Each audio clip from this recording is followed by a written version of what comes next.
More and more, hackers are using advanced techniques to break into networks undetected. This means that your solutions may not be enough to protect your organisation from attack. And reactive firefighting against threats and vulnerabilities is costing your organisation a lot of time and money. Sean, the security landscape is changing so rapidly, new threats are emerging every single day. What solutions and security frameworks do organisations need to deploy to reduce their risk and give them the best chance of blocking hackers who are using the latest intrusion techniques? I think it's a very good question. I think the challenge that we've seen in a lot of organisations over the years, they've been buying technology just to simply solve a particular piece of problem they've got in their environment.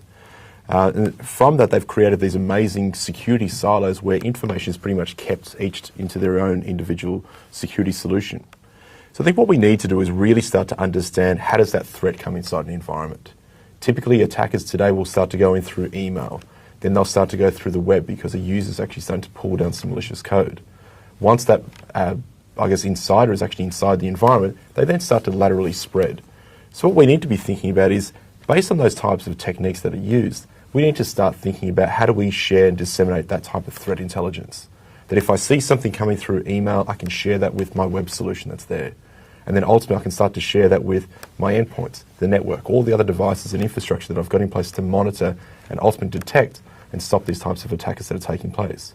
Because I think we really need to start moving to this model where we can understand what an attacker is doing inside the environment and start to identify these indicators of an attack that allows us to start to pull those levers and stop an attacker mid-flight inside the environment. Absolutely. And James, why do you think companies like Target were targeted the way they were? Was it potentially because they were using the outdated systems that let hackers in, or were they just bad cases of bad security policy? It's a little of both. I think that every organisation over the course of its lifespan is going to be targeted, pardon the pun.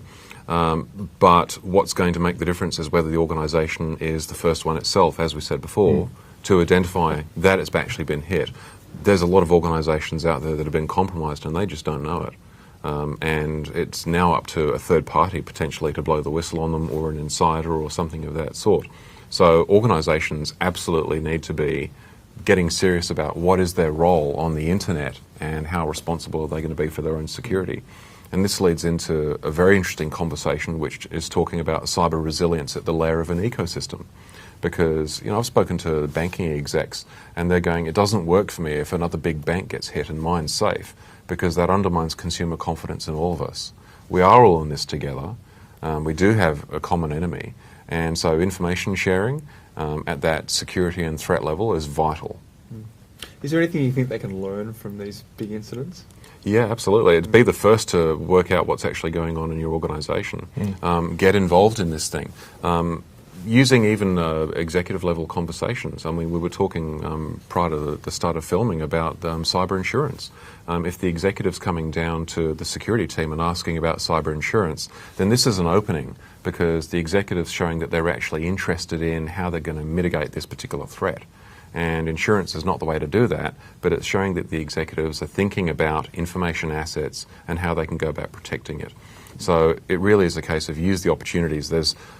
I've spoken to one chief information security officer who said, we don't need to run drills because real life is sufficient for us. And I think most organisations are in the same kettle of fish, except they probably don't even realise it. Okay, Mike, I'll throw to you now. What have you done in your organisation to ensure that you're not spending too much time and money reacting to incidents as they happen? Do you have a prevention strategy in place? Because after all, prevention is most certainly better than cure, isn't it? That is correct, Byron. One thing that we're doing is to take a proactive IT security approach. It is a partnership with operations that we conduct regular security awareness training. And one thing that we also do is, as I mentioned, establish a security baseline. This is everything from our intrusion prevention system, our secure web gateway, our SIEM, as well as our endpoint security. And one thing that we continue to look at is what are the other advances in security technologies. One thing that we also do is invest in our people by training them, making them more aware of the security equipment, as well as we conduct IT battle drills. And let me expound a little bit on IT battle drills. This is an opportunity for us to conduct unannounced security breaches that obviously are testing our equipment, our reaction by our people, and to be able to report that and to be able to mitigate that. And Raja, can you also talk through how your prevention strategy works in your organisation? So we have I wish I could say it's perfect. It's not. It's probably will never be. But we do have a very robust strategy in terms of protecting various facets of our IT infrastructure, and we have practically classified it, at a data layer, at an applications layer, at a network layer, right, and the core data center infrastructure, cloud infrastructure, mobile, etc. So, and we have multiple protection layers across each of these areas. And secondly, we use big data to correlate many of these incidents so that we can find out trends and can also detect malware which is apparently sitting harmlessly and can start propagating within the network. Obviously, we are also working with our internal CTO organization and also a lot of startups to use more and more artificial intelligence and machine learning into this entire realm of IT security or cyber security, if you will. I think there is a very fine line between the two these days. Okay, I have a final question for all our panellists. James, I'll start with you. If you have a final piece of advice for viewers about how to secure their infrastructure, what would it be? What are the recipes for success? I am a broken record on this one. It's absolutely about communication. You've got to be able to communicate to the executive in their language. It's not their job to become cybersecurity experts. It's the job of the security people to help support the organisation through risk management. It's not the security person's job to be making risk decisions on behalf of the company. That's absolutely the prerogative of the executive. But the executive's got to be informed. And the only way they're going to be informed is if there's an open communication channel between their security and risk team and the people making the decisions. So it's communication, communication, communication. And Sean, your thoughts? I think the biggest thing for me is always around education awareness. I think people have to constantly understand what is the threat, what is the actual impact to an organisation, so they get them sort of ingrained and bought into that process so they understand that everything they do potentially has a security implication. But if you think about all these large types of attacks that have taken place, majority of the times it's always started with that social engineering aspect. Someone receiving an email, clicking on a link, potentially going to a bad website that starts to download some malicious code.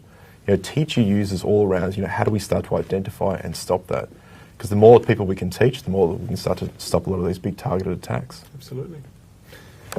And Mark, what's your recipe for success at your organisation? So again, one thing that our three IT pillars that our CIO has basically mentioned is people, process, and technology. And in terms of technology, it's very vital for us to partner with the major security principals, like the likes of McAfee, who have enormous resources in terms of the people, the technology that we've been able to implement here at SPI Global. Another advice that I'd like to mention is security training and awareness. IT security cannot do it alone. It's a team effort within the organization.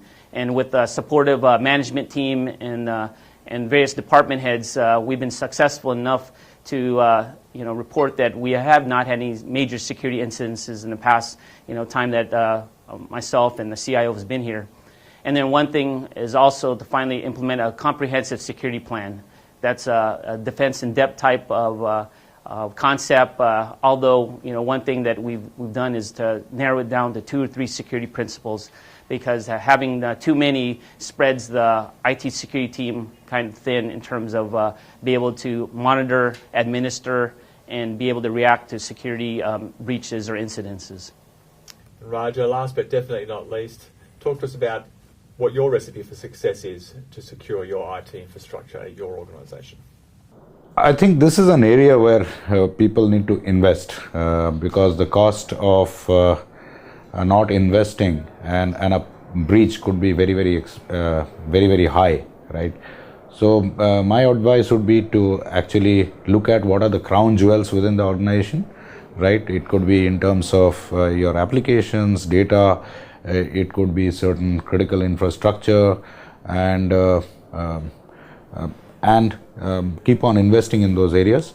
The second thing is, you can swing from one end of the fulcrum to the other end. So while doing so, we should not completely kill user experience, if you will. So it's a fine balance, and people need to take care of both these aspects. Unfortunately, we have run out of time today, but for those of you who have submitted questions, we can hook you up directly with our panellists afterwards. Thanks everyone for joining us today. I'd like to thank our panellists James Turner, Sean Duca, Mark Mistel and Raja Ukil, who have provided some great insights into how organisations can better secure their business.